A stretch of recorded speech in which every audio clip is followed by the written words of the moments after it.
What kind of genius could design a murder case where every piece fits together so perfectly? Even FBI agents are dying one after another at the crime scenes. Who's the hunter? Who's the prey? And is the suspected killer really the killer? 7 of us FBI agents were sent to an isolated island for our graduation exam. From the moment we set foot on shore, we found ourselves trapped in a deadly puzzle. Our commanding officer told us a bizarre murder had taken place on this deserted island, with the killer already claiming 2 victims. Our mission was to use the available clues to identify the real murderer. Of course, both the killer and the victims were just simulations set up by our commanding officer. Hearing this, everyone finally relaxed a little. Early the next morning, something strange happened. A dead cat appeared in the bathroom, with an agent's badge pinned to its body and a broken watch stuffed in its mouth. The hands were frozen at 10 o'clock. We all assumed it was just another clue planted by our commanding officer. After breakfast, we spread out to search for clues. In a small convenience store, we found something new, a mannequin tied to the ceiling. This must be one of the victims. While we were discussing it, an alarm clock on the shelf suddenly went off. One agent rushed forward to turn it off, but he triggered a trap. A chain reaction of dominoes followed,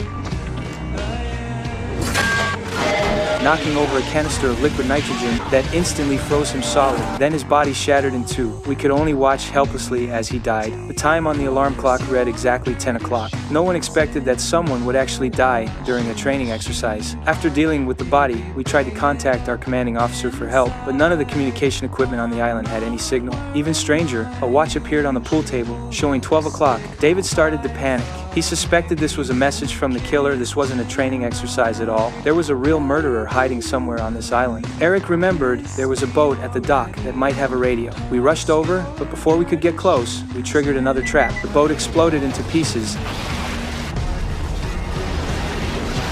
Fortunately, no one was hurt this time, but headquarters wasn't scheduled to pick us up for another 2 days. Until then, none of us could be sure we wouldn't be the killer's next target. We refused to just sit around waiting to die. Back at the base, we opened the armory and grabbed whatever weapons we could find. We also discovered a thermal imaging device. We scanned the entire island with it. Aside from us and a few stray cats, there was no sign of anyone else. Only 2 explanations made sense. Either the killer had set up all the traps and already left the island, or the killer was hiding among the 7 of us. Back in the main hall, everyone sipped coffee while trying to piece together the case. Most of us leaned toward the second possibility. Someone suggested the commanding officer might be the real killer. No one had actually seen him leave the island. What if he had planned the whole thing? Then suspicion fell on David. He had been parachuted in at the last minute, and none of the other 6 knew him well. Right then, Buzz pulled his gun and aimed it at David. He had just found a detailed map of the entire island's layout in David's room. David had clearly come prepared. Everyone else drew their weapons and pointed them at him too. The clock struck 12. Suddenly, we all felt dizzy. Then everything went black.